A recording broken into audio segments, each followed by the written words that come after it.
The fluorescent lights of the Mobile station on Wethersfield Avenue hummed against a wet October sky, turning the puddles outside into broken mirrors of red brake lights and gray clouds.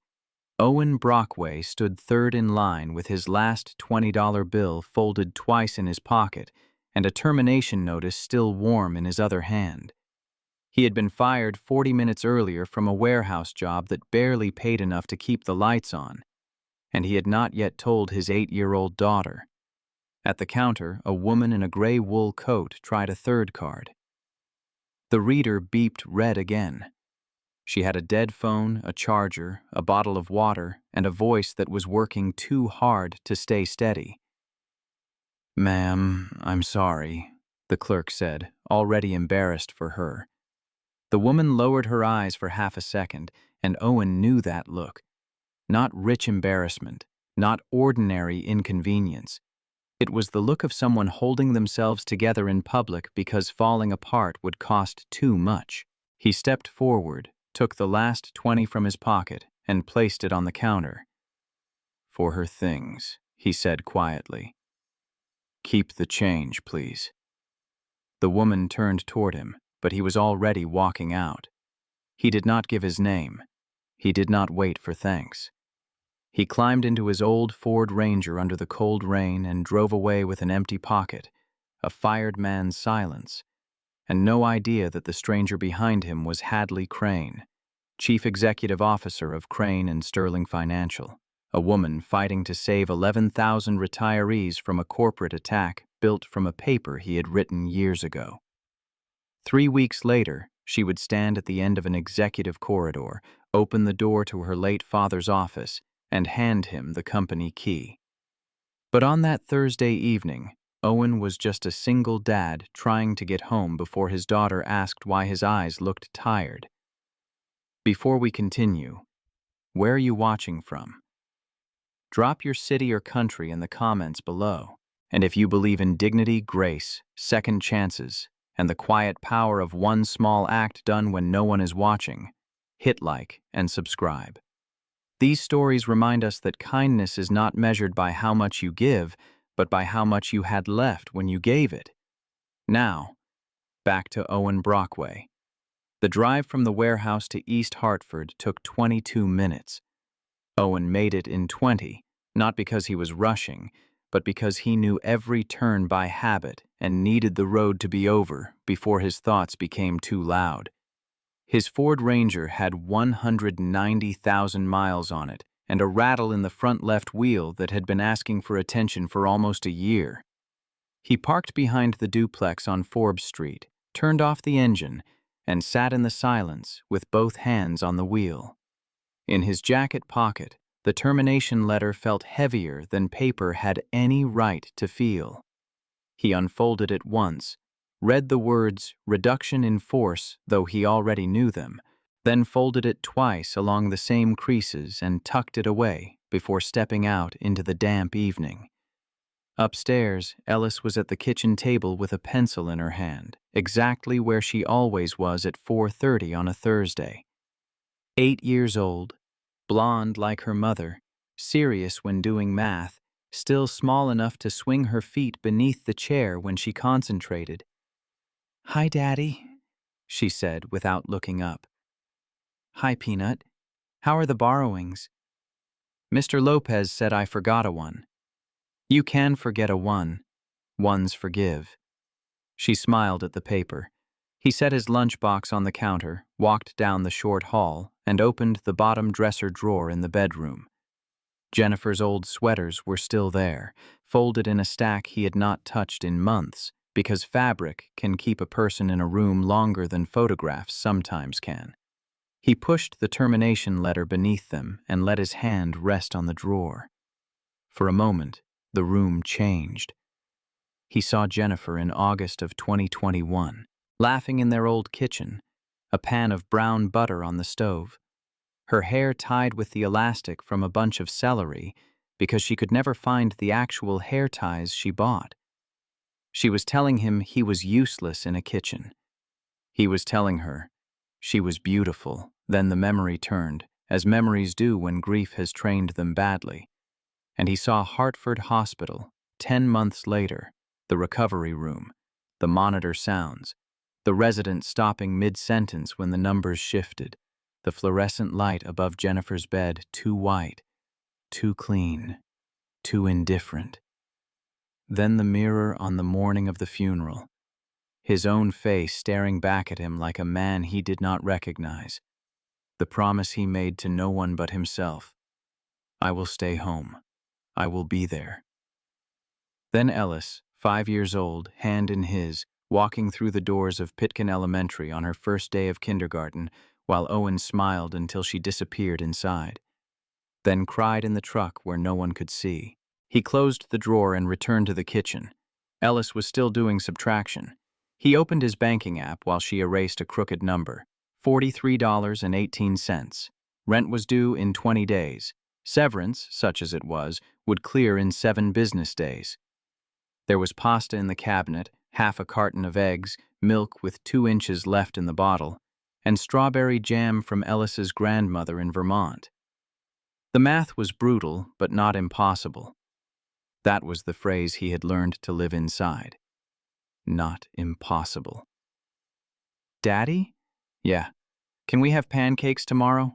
He opened the refrigerator again, as if eggs and milk might disappear if left unwatched. We can have pancakes tomorrow. She put down her pencil. Okay. They ate spaghetti from a box he had bought 3 weeks earlier. They watched 20 minutes of a nature show about octopuses. Ellis brushed her teeth without being asked and let him braid her hair badly before bed because, she said, his way made her look brave. After she fell asleep, Owen turned off the kitchen light, lay down on the sofa in his clothes, and stared at the ceiling. He kept thinking about the woman at the gas station. Not her coat. Not her money. Not the fact that she had clearly belonged to another world. He thought about the sound in her voice when the 3rd card failed. He knew that sound. He had heard it in himself 3 years earlier, in a kitchen that no longer existed, when he told a 5-year-old that her mother was not coming home. Some sounds never leave you. They wait inside the body and answer when they hear themselves in someone else. On the Monday after the gas station, Hadley Crane went back to the Mobile on Wethersfield Avenue. She told herself it was because she disliked unresolved debts. She told herself it was because a CEO should not leave a stranger's money behind. She told herself many things that sounded practical enough to survive daylight, but somewhere honest inside her, she knew the truth was simpler.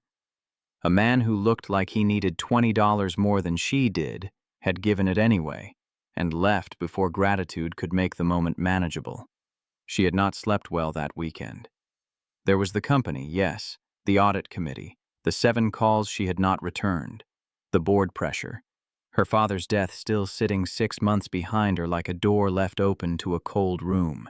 But beneath all of that was the folded bill on the counter, the man's canvas jacket, the way he did not look at her like a woman whose face appeared in the local business section. The clerk on shift that morning was Evan, the same young man who had been there Thursday night, and he recognized Hadley from a newspaper photograph taped to the break room wall beneath an article about Crane and Sterling's succession plan after Theodore Crane's sudden death. He pulled the security footage without making a production of it. Hadley watched a 47-second clip in the small back office. A man in a faded canvas jacket stepped forward, laid down a folded bill, said something short, then left. The parking lot camera caught his pickup leaving, and on the rear window was a half-peeled logo, Riverbend Logistics. By 3 that afternoon, Hadley stood in the warehouse manager's trailer on the east side of the river. The manager was a large man in a Carhartt vest who answered her questions because she had entered like someone who was used to receiving answers. Brockway? Forklift, 2nd shift, laid him off last Thursday. Round of cuts, good worker, quiet. Why? He left something at a gas station I'd like to return. The manager looked at her for 1 second longer than necessary, then decided not to be curious. I don't give out home addresses. I understand. She walked back to her Range Rover, gave the license plate from the gas station footage to her assistant, Theodora Pell, and waited. Theodora needed 11 minutes. Forbes Street, second floor, 6 o'clock. The sky had gone the color of old pewter by the time Hadley knocked on the duplex door. Owen opened it and went very still. She held out his $20 bill, folded exactly the way he had folded it, and a thick white envelope. "I wanted to bring this back," she said, "and give you this." Owen looked at the bill, then at her. It was a gift. You don't bring back gifts. You didn't have it to give. I gave it. That makes it one. There was no anger in his voice. That made the sentence harder to push against. She did not put the bill away, but she did not insist. She lifted the envelope. "Then this. I really don't need that." "It isn't charity. It's a thank you." "Still a thank you I don't need." Hadley studied him. In boardrooms, men usually tried to take more than was offered. This man was refusing even the shape of relief. Not pride, she realized. Something more disciplined. A boundary. She set the envelope on the porch railing and turned to leave. She had gone down 2 steps when she stopped. The front window was lit from inside. Through the slice of living room past Owen's shoulder, she saw a second-hand sofa, a small jacket draped over a chair, a child's bookshelf, and above it, lying flat, an old issue of Harvard Business Review. The cover line was visible on the spine. Trust-based defense structures for legacy pension pools. Author, Owen Brockway. Hadley stood still for exactly 3 seconds. She did not let her face change. Then she climbed back up the steps and knocked again. Owen opened the door. "I forgot to thank you," she said. She held his eyes for one steady moment, and something behind hers had moved from gratitude into calculation. Owen noticed because Owen Brockway, forklift driver or not, had once made a living noticing when powerful people began rearranging the air around him. Hadley walked back to the Range Rover, still holding the 20. When her taillights reached the corner, Owen picked up the envelope from the porch railing. Inside was no cash, only a heavy cardstock business card embossed with silver lettering. Hadley Crane, Chief Executive Officer. Crane and Sterling Financial. On the back, in small, careful handwriting, were 3 words. "When you're ready." He sat at the kitchen table after Ellis went to bed and opened his laptop. He typed Crane Sterling Hartford. The first result was an obituary from 6 months earlier. Theodore Crane, 68, sudden cardiac event. Owen read it once. Then he closed the laptop and sat in the dark for a long time. Hadley did not call him for 3 days. Owen thought about her almost continuously and told himself he was not thinking about her. He took a 1-day temp gig at a different warehouse on Thursday, loading pallets from 7 to 3 because Pride did not pay rent and Ellis still needed pancakes. At 10 in the morning, his phone rang. He stepped behind the loading dock to answer. Hadley's voice came through without preamble. "Story and Soil Coffee, Pratt Street, 3 o'clock. If you don't come, I won't ask again." He came. She was already seated by the window in a gray wool coat with no jewelry, her watch face down on the table beside her cup. He understood that gesture without needing it explained. She had removed the symbol that belonged to her world before asking something from his. He sat across from her. The waitress came. He ordered black coffee and wrapped both chapped hands around the cup. Hadley did not waste time. "Vale Capital Partners has been pushing my board for 4 months to spin off our legacy retirement portfolio. $1.8 billion in assets under management. Approximately 11,000 Connecticut public sector retirees. Teachers, corrections officers, state lab technicians, people who believed the words promised coverage meant something. Vale wants the portfolio broken and sold to 3 secondary buyers.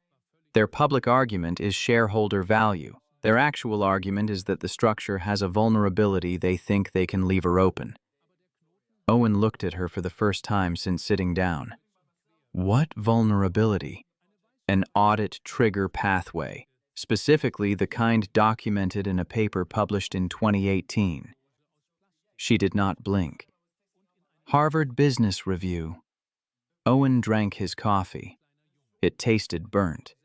That felt appropriate. You came to my house because of a magazine spine. I came to your house because of a $20 bill.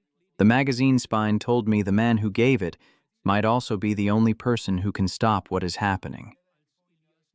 I drive a forklift, Ms. Crane. Not anymore, technically. He almost smiled. Almost. I'm home before my daughter gets off the bus. I do that for a reason. I am not that person anymore. I'm not coming back. Hadley did not plead. She did not lean forward. She simply said, I need someone who understands the defense structure at the level at which it was originally designed. I have lawyers. I have analysts. None of them know it the way the person who wrote it does. I am offering 3 weeks of consulting. $50,000. Your name on no filing, no public release. Non-disclosure, both sides. After 3 weeks, whether or not it works, you walk. Owen looked out the window as a bus hissed past on Pratt Street. The old part of him, the part he had buried under forklift shifts and school pickups, understood the shape of the problem before he wanted it to. He also understood the danger. Not physical danger, maybe. Worse. Emotional danger. The danger of becoming useful to a world that had once eaten his time, flattered his mind, rewarded his absence, and then left him with a wife he had not been home enough to save from loneliness before illness took the choice from them both. No, he said. Hadley rose. I didn't come to you because you were Owen Brockway, formerly of Linder and Halloran. I came because of the man at the gas station. If those are 2 different people, I apologize for the confusion. She placed a 20 on the table. He noticed she had to dig for it. She noticed him noticing. 2 Tuesdays ago, I lost a credit card at LaGuardia. The bank froze my personal accounts pending verification. I don't usually carry cash. I don't usually need to. Then she left. Owen sat for 10 minutes. When the waitress came back, he paid for both coffees with a 5 and a handful of quarters and dimes, the way a man pays when he is counting. That night, over grilled cheese and tomato soup, Ellis asked if he was sad. No, Peanut. I'm thinking. She blew on her soup. Same thing sometimes. He looked at her for a long moment and almost said something, then did not. Later, he read Ellis the chapter from Charlotte's Web where Charlotte explains, with the patience of a spider for a small pig who is afraid, that everything dies, but some things stay. Before fatherhood, Owen had never realized how much children's literature was about death. Before Jennifer, he had never realized how grateful he would become when someone else had already written the words. After Ellis slept, he sat at the kitchen table and opened his laptop. He typed Vale Capital Crane Sterling. The shape of the attack emerged slowly, then all at once. Minority shareholder concerns staged as independent filings, coordinated pressure on the audit committee, 3 letters from institutional investors inside 6 weeks, each calculated to trigger mandatory review of the portfolio's risk classification. Once the review opened, Vale could argue fiduciary stress, forced divestiture, split the structure, sell the pieces, harvest fees, and leave the retirees holding paper promises stripped of the medical rider that mattered most. It was the playbook. His playbook, almost. The one he had warned against in a paper written 6 months before Jennifer got sick. He had written that paper after watching a smaller Pennsylvania pension fund get destroyed in 2016. 800 retired steelworkers lost supplemental medical coverage within a year. One of them had been his father's old union brother. His father had called him about it, voice shaking with a kind of anger old men hate needing. Owen ran the math. $1.8 billion in assets, 11,000 retirees, average age 68, average supplemental medical draw $4,200 a year if the portfolio split. The secondary buyers would not be obligated to maintain the rider. Within 9 months, maybe sooner, 11,000 people would receive letters explaining that a promise had become inefficient. Numbers used to be abstract in Owen's old life. They were not abstract anymore, not after hospital bills, not after watching a body become expensive before it became gone. He waited until 7 the next morning and called the number on Hadley's card. She answered on the second ring. "I'll listen," he said. "I'm not promising anything, but I'll listen." There was a small breath on the line. Not relief exactly. Something steadier. "Thank you," Hadley said. "Saturday morning. I'll send the address." Owen hung up, went into the bedroom, and opened a small wooden box he had not touched in 3 years. Inside was a gold Patek Philippe Calatrava, thin and beautiful, a gift Jennifer had given him the morning he made director. He held it for 2 seconds.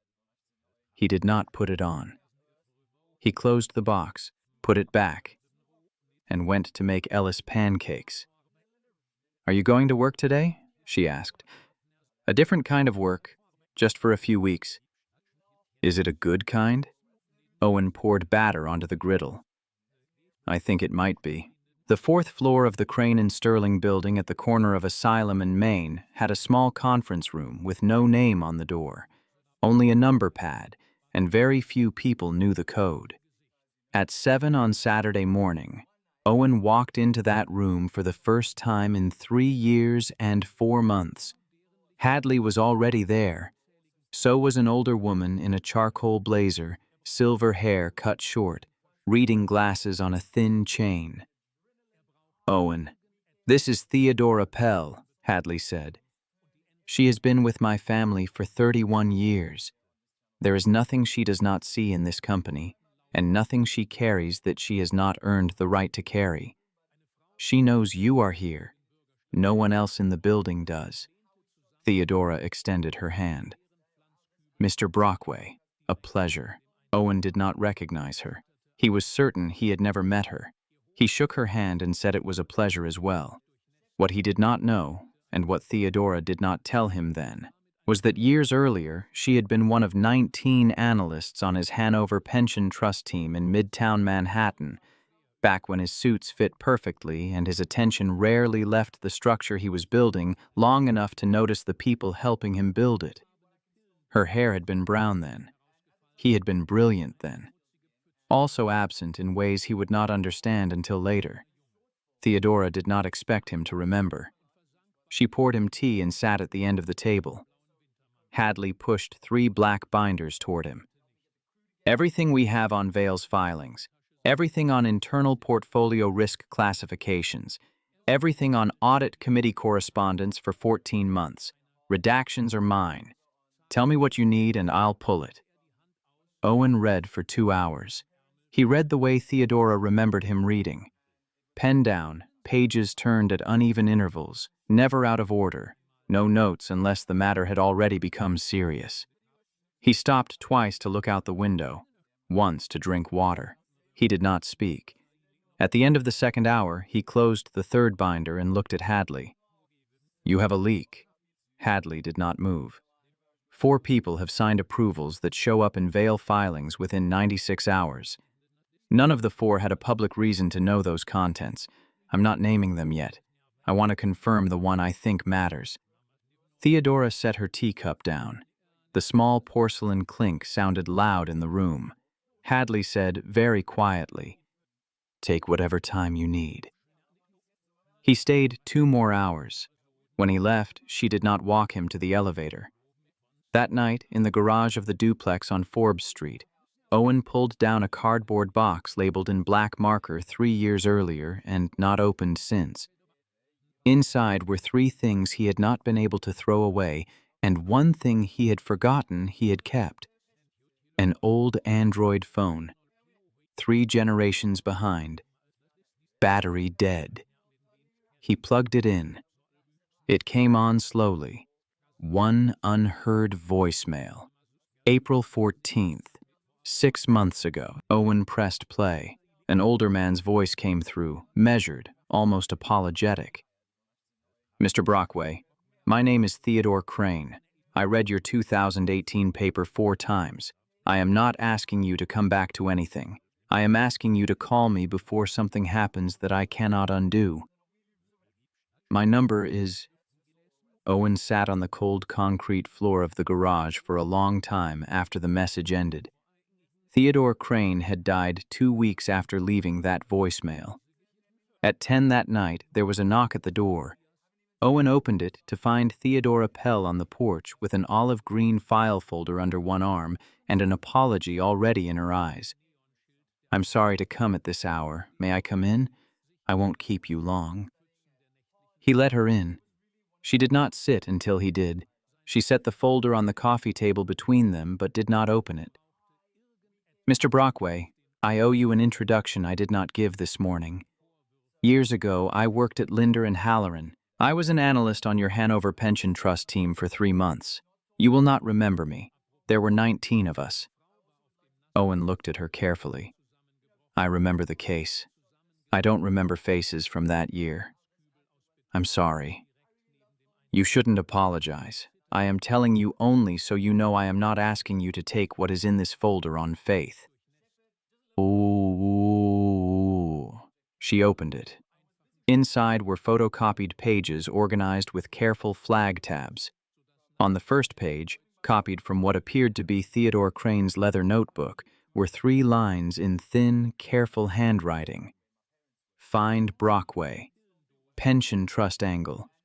Before Vale moves. Owen's name was circled twice. Theodora spoke softly. Mr. Crane was my employer for 31 years. 4 months before he died, he began writing your name in that notebook. He contacted 3 restructuring firms. Each had a conflict with Vale or a personal connection to Garrison Vale. He could not use them. Your name was the only clean name on his list. He told me he had read your paper 4 times. He asked why a man who could write that paper had walked away. I told him I had worked for that man once, and I thought I knew. Owen stared at the page. He called you April 14th, she continued. He died April 28th. He did not have a heart condition. His cardiac panel in November was clean. I am not accusing anyone of murder, Mr. Brockway. I have no evidence that would survive 5 minutes of cross-examination. I am telling you what I know and what I do not know, and leaving the difference where it belongs, which is in the dark. She slid the folder toward him. I promised him I would keep your name out of this until Miss Crane needed it. She needs it now. She stood. Good night, Mr. Brockway. Thank you for the tea I did not drink. After she left, Owen sat with the folder on his lap until 11:31. Then he called Hadley. She answered on the first ring. They were on the line for 34 minutes and spoke for fewer than 5. Most of it was clean silence, 2 people listening to each other not speak. She did not ask if he was in. He did not say. When they hung up, both of them knew. For 7 days, Owen entered Crane and Sterling through the loading bay on Anicello Street at 6:30 every morning, took the freight elevator to the 4th floor, and worked in the unmarked conference room until 3:45. He was out by 4. Every day, he was home before Ellis's school bus reached the corner of Forbes and Burnside. He did almost nothing else. What he built with the patience of a man who understood that some structures protect money and some protect people from money. The first layer was structural. He moved the legacy retirement portfolio out of Crane and Sterling's direct corporate balance sheet and into an independent fiduciary trust governed by a separate 3-member board chosen from the Connecticut Society of Actuaries and a retired federal magistrate. The charter, written by Owen and polished once by Hadley's outside counsel, contained a 15-year poison pill covenant. Any attempt to liquidate, sell, transfer, or materially alter the trust within that period would trigger automatic mandatory disbursement of the full asset base to the beneficiaries at par value. There would be nothing left for Vale to buy. The second layer was procedural. He embedded an 80% shareholder approval requirement for any liquidation event in the trust's lifetime. The Crane family controlled 46% of voting shares. Theodore had cultivated relationships with another 19%. They would not all vote with Hadley out of love. They would vote with her because Owen made every other outcome legally poisonous. The third layer was a tripwire. Any C-suite officer or board member who signed a document related to spin-off, sale, or restructuring of the legacy retirement portfolio without unanimous board consent would trigger a fiduciary breach clause, removal for cause, forfeiture of severance, and cancellation of unexercised options. Owen built that one for Lawrence Madison, Crane and Sterling's chief operating officer. On the fourth day, Theodora gave him email server logs.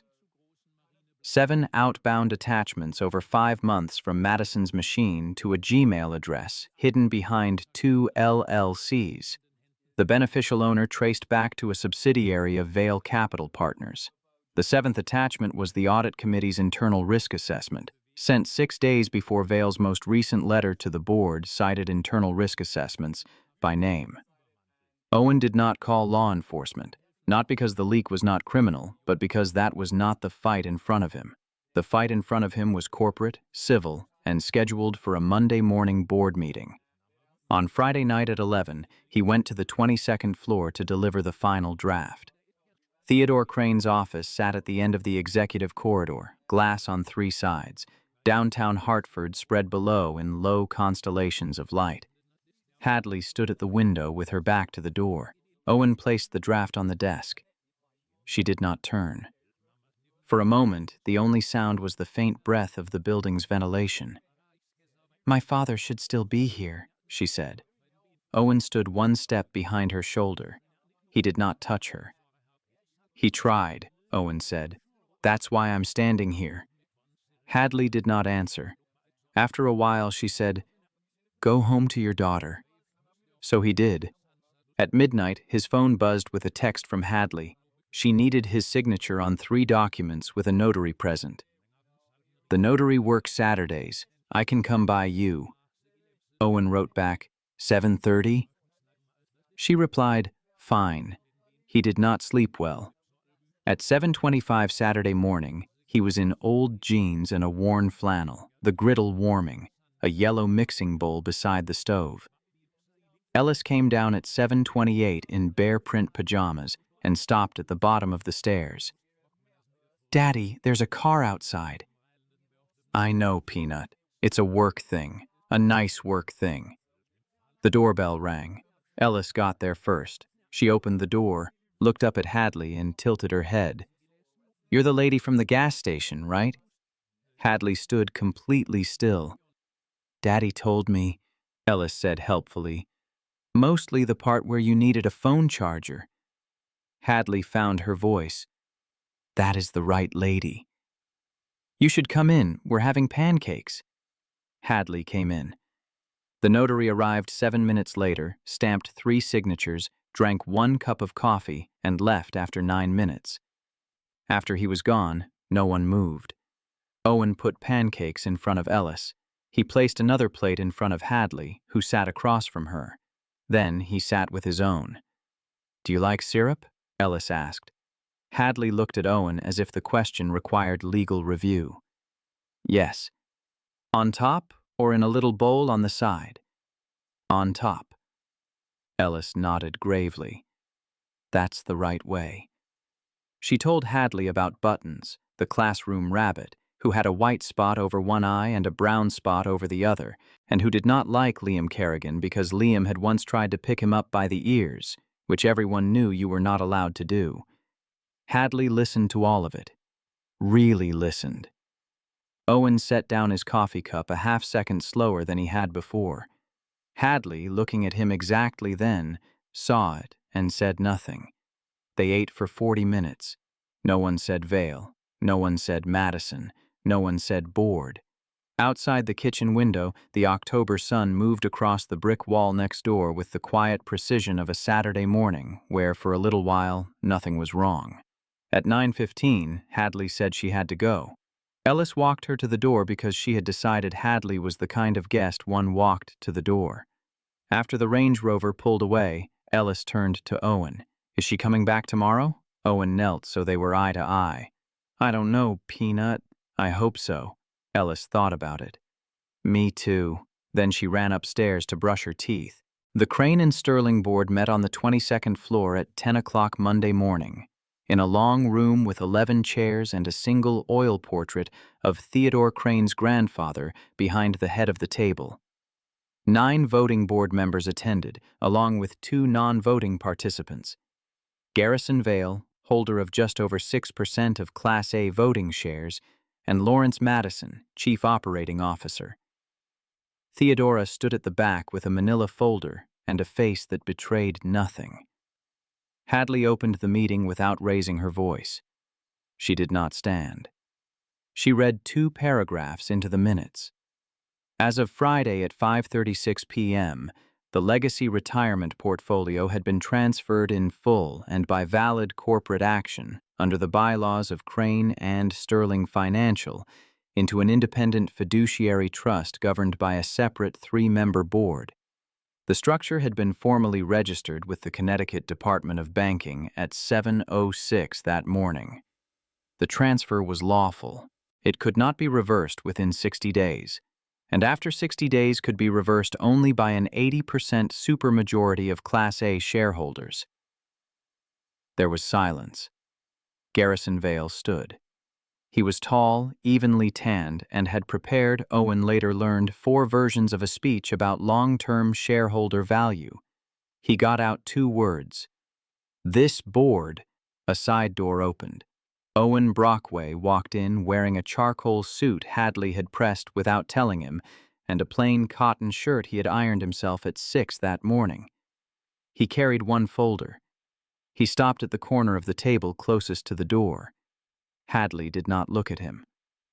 "For the record," she said, "I would like to introduce the architect of the trust structure I just described. Mr. Owen Brockway, formerly Director of Corporate Restructuring at Linder & Halloran Advisory, New York, author of the 2018 Harvard Business Review paper on trust-based defense structures for legacy pension pools." Vale's face did not move. Owen opened the folder, removed a printed copy of the paper, and laid it gently on the table. "I wrote the paper your strategy is based on, Mr. Vale," Owen said. His voice was quiet, almost conversational. "I also wrote the defense. Today is the first day I have seen both in the same room again." Vale sat down. No one spoke. Not the board members who had doubted Hadley, not Lawrence Madison, not the men who had mistaken a forklift driver's silence for disappearance. Hadley nodded once to Theodora. Theodora walked the length of the room and placed the manila folder in front of Madison. He opened it. He read for 9 seconds. Hadley said, very softly, "You have 2 hours to clear your office, Mr. Madison. The disciplinary committee will reach you by the end of the week. You will sign no documents on behalf of this company before then. Security is outside." Madison stood. His shoulders were straight. His face was white. He did not speak. He left. Garrison Vale, looking at no one, said, "I would like to formally withdraw the offer we extended on the 11th. Hadley said, "The minutes will reflect that." The board adjourned at 10:36. It had taken 36 minutes. 3 weeks after the gas station on Wethersfield Avenue, on a Tuesday morning in late October, Hadley Crane walked Owen Brockway down the executive corridor of the 22nd floor. She stopped at the last door, Theodore Crane's office, unoccupied since April 28th. She opened it and held out a small ring of keys. "Chief Restructuring Officer," she said. Then, after one breath, "Co-Chief Executive Officer of Crane and Sterling Financial.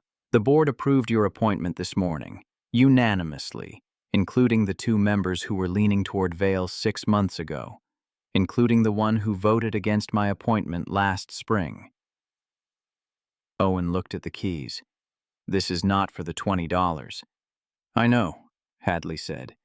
"It is for the fact that you gave it to a stranger on a day when, mathematically, you did not have it to give." He took the keys. The metal was cold against his palm. He stepped inside the office but did not sit. He walked the perimeter first, the way a person walks a room he expects to be in for a long time and still does not fully trust. He paused at the window. He paused at the bookshelf, still mostly Theodore's, empty of many books but full of small objects no one had boxed, because grief often leaves offices half alive. When he came back to the desk, he opened the top drawer by reflex. Inside, neatly folded, lay a single $20 bill. Beside it was an index card in Hadley's handwriting. The date, the gas station name, nothing else. She had never spent it. Owen looked at the bill for the count of 3. He did not pick it up. He closed the drawer. He said nothing. Hadley, watching from the doorway, said nothing either. Some things, if spoken too soon, become smaller than they are. That afternoon, at 3:50, Ellis Brockway walked through the lobby doors of Crane and Sterling in a red puffer coat, holding Theodora Pell's hand. Theodora had picked her up from Pitkin Elementary because Hadley had asked her to, and because Theodora liked walking children into important places when the adults there needed reminding what importance was for. Hadley waited in the lobby and knelt so she and Ellis were eye to eye. "Hi, Ellis." "Hi." Ellis studied her with the careful frankness 8-year-olds reserve for guests who matter. "Are we doing pancakes again on Saturday?" Hadley smiled, and this time it reached the tired places in her face. "I'd like that very much."